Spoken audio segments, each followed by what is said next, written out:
more than 300 people have died and thousands have been displaced since the recent fighting broke out 2 weeks ago in Nagorno-Karabakh. Now, the region is officially part of Azerbaijan, but run by ethnic Armenians. Turkey's intervention, giving its unreserved backing to ally Azerbaijan, has raised the stakes significantly. Amid calls for ceasefire, monitors from the U.S., Russia and France have begun efforts to try and end the violence. Well, joining us now, we're delighted, is Armen Sarkisyan. He's the president of Armenia. Mr. President, thank you so much for joining Bloomberg Surveillance. Vladimir Putin, the Russian president, has invited parties today to try and find a ceasefire, a way forward with your foreign minister and, of course, the foreign minister on the other side. Are you confident that you will be able to reach a ceasefire? Well, I cannot say I'm confident that we'll reach a ceasefire, because I think the two foreign ministers are going to Moscow and they're going to enter a sort of a dark room in order to start negotiating and talking about ceasefire.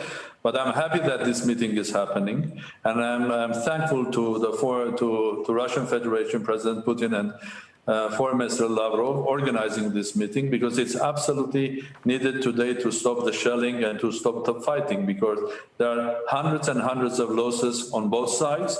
There's a huge humanitarian crisis there, and the war is hitting civilians and so on and so forth. So thank you very much for those, which is the Minsk Group co-chairs, Russian government.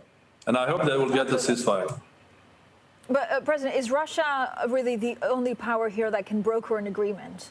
And, you know, do you need Russia's support? Have you spoken to President Putin?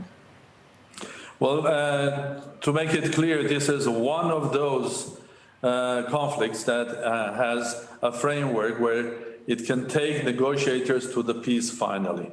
This is the Minsk Group of OSCE, which was created more than 20 years after the first war of Nagorno-Karabakh was over, and sides were negotiating the peaceful outcome and the future status of Nagorno-Karabakh.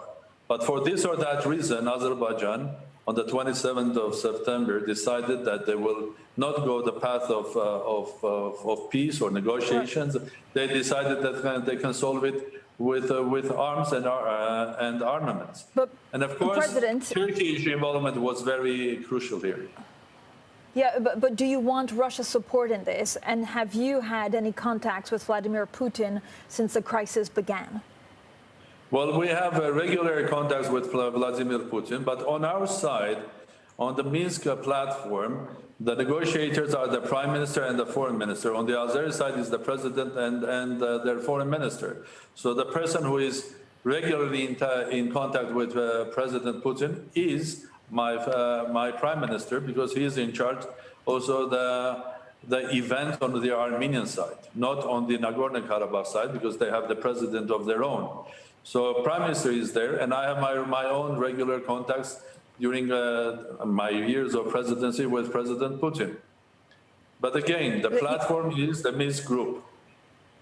Okay, you've accused Turkey of military involvement in support of Azerbaijan, something, President, that they deny. Do you have proof that this has happened? Have you showed proof to France and NATO allies, and what have you asked them to do? Well, basically, I no longer need, neither me or my government or my ministers need to present proofs, because proofs are there. They are in the form of recognized announcement by the Azeri side, Azeri officials, videos, photos, computer sites, everything. And even foreign intelligence organizations or departments of several countries, including Russia, have reported the presence of terrorists, Islamic terrorists, on the territory of Azerbaijan that were brought there by Turkey. And the presence of Turkish military, Turkish drones, even F-16s that are used now in the battle as well. But so what have you asked NATO allies to do in response to this? Have you asked them for a response? Well, I've made it clear, and I have asked the NATO to look at this very carefully, because we have a situation where a member of NATO, an organization that has clear mandate what to do, a NATO member is taking part or getting involved in a conflict of third parties, which are not NATO members. And does Turkey have an authorization or a green light from NATO? And if yes, we should know that. If not, then I hope that our colleagues in NATO will make their voice heard and put pressure on Turkey that they should not get involved into this conflict, because their presence here is not helping at all. It's even complicating that dramatically. President, Azerbaijan says it's fighting to regain its own internationally recognized territory, and that 30 years of talks haven't actually yielded much. Why would they not be allowed to do that? Well, they will not be allowed of killing people or starting a war? What's the question? And I'll try to answer in a different form. Well, you have negotiations, and negotiations in, let's say, more than 20 years have achieved a lot. They have achieved a lot in a form that the scope and the scale of questions that sides have to negotiate is huge, tremendous. During these 20 years, they have come to a couple of very important ones that needed political decision. So the work was done very hard. In the meantime, there were changes of negotiators on both sides. On Armenian side, there were 3 presidents before involved, and now the prime minister who is in charge of negotiating. So if you are a bit unhappy with negotiations, what do? You start a war, or you start continuing, because negotiating process with a complex story is a very, very tough job. And then what is the alternative? The alternative is death of people, basically destroying infrastructure and creating a big uncertainty in the whole region. So I don't think that we have exhausted all of the possibilities, and the time is to return back to negotiations. But in order to do that, I think one of the important steps is to make sure that Turkey is no longer involved there. It's just between Azerbaijan and the people of Nagorno-Karabakh and the Republic of Artsakh.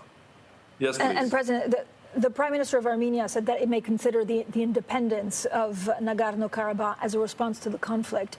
Would that stop the fighting? And under what circumstances would that be done?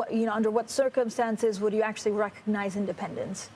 Well, it forces me to take you back a little bit into history. First of all, Nagorno-Karabakh or Artsakh is a historic Armenia, part of historic Armenia, historic land, mountainous, beautiful region where Armenians used to live, and they still live for thousands of years.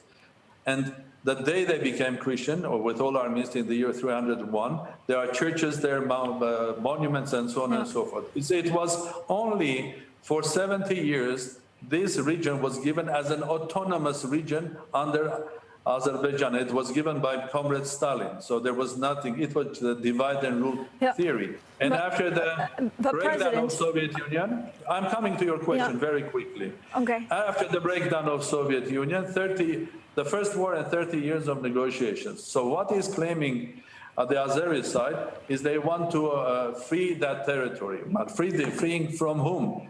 There are ethnic Armenians, 100% living there, so you are freeing from them. In my vocabulary, it's named, the word is ethnic cleansing. So we want the land without Armenians. In the case of Armenians, they are fighting for their life, for their heritage, for their religion, and for what they believe, and their houses, and their parents and children. So these are 2 different approaches to the same problem. No, I understand, President, but my question was, would you consider independence? Or under no circumstances would you do that? Yes. Let me give the answer here, and the answer is clear.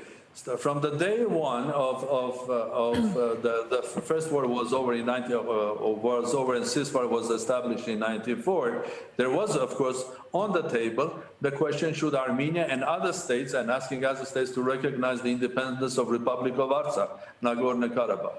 But the Armenian side, taking into account that there is a negotiating process, the Minsk group with the 3 great co-chairs, we restrained ourselves, giving a chance for negotiations to come to a final conclusion on the status of Nagorno-Karabakh. But if this war continues, probably Armenia will not be left with any other choice rather than recognize the independence of Nagorno-Karabakh and ask the world community, international community, to recognize as well.